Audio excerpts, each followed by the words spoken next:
disaster struck Haiti in January of 2010, most of us watched in horror as the news unfolded. A country already racked in poverty had just been tossed from the frying pan into the fire.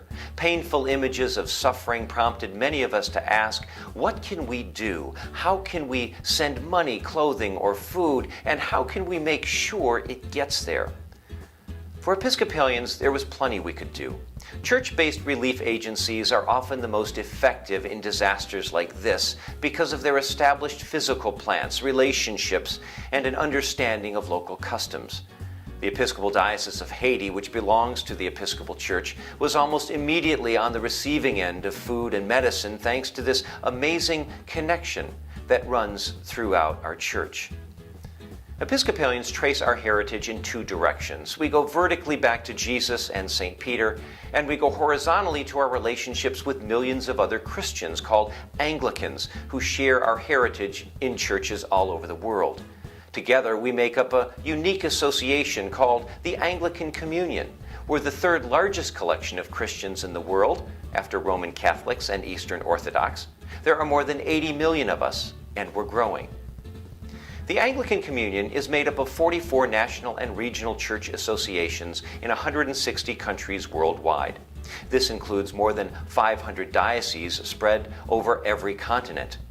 Our communion has developed in stages over the past few centuries, so the organization is relatively new. What holds us together isn't a formal legal structure or the authority of a church hierarchy.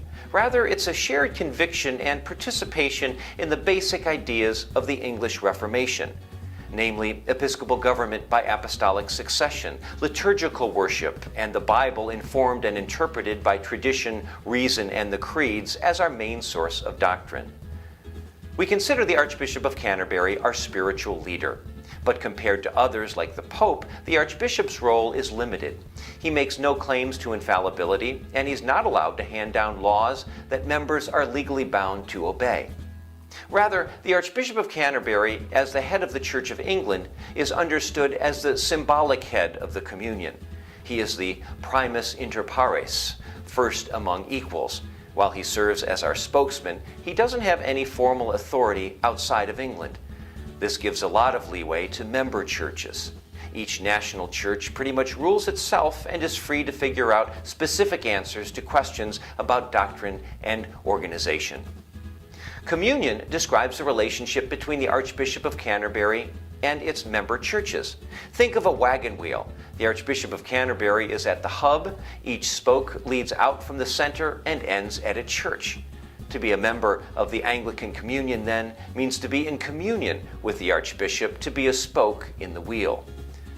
You might remember that many of the founding members of the Episcopal Church were also key players, even authors, in creating the U.S. Constitution. It's no accident that the structure of the U.S. Episcopal Church mirrors the U.S. government's.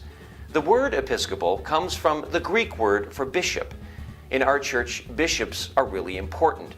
While Presbyterian churches are run by presbyters or elders, and congregational churches are run by congregations, Episcopal churches are governed to a great degree by bishops, albeit with a strong and limiting strain of democracy. The Episcopal Church does its major business every 3 years, similar to the U.S. Congress. Our House of Deputies, which is made up of delegates sent from each diocese, loosely corresponds to the House of Representatives and meets alongside our House of Bishops, while the diocesan bishop is the head of a diocese. Some dioceses have assisting bishops, and more than half of our 300 bishops are retired. Every 9 years, these bishops elect a presiding bishop, our elected president and spokesperson. The presiding bishop's cathedral is the National Cathedral in Washington, D.C., and the office is at the Episcopal Church headquarters in New York City. A smaller version of the national church is the local diocese, a group of churches in a specific geographic area. Just like General Convention, each diocese meets in its own convention. Every year, clergy and elected lay delegates gather to conduct their business. There are more than 7,200 parishes in the Episcopal Church. Many of them are headed by pastors, called rectors, who work alongside a lay body called the vestry. Together, our local churches connect us to a diocese, then to a national church, then to a communion, and a much larger body of Christians called to live out the gospel in love and service to the world.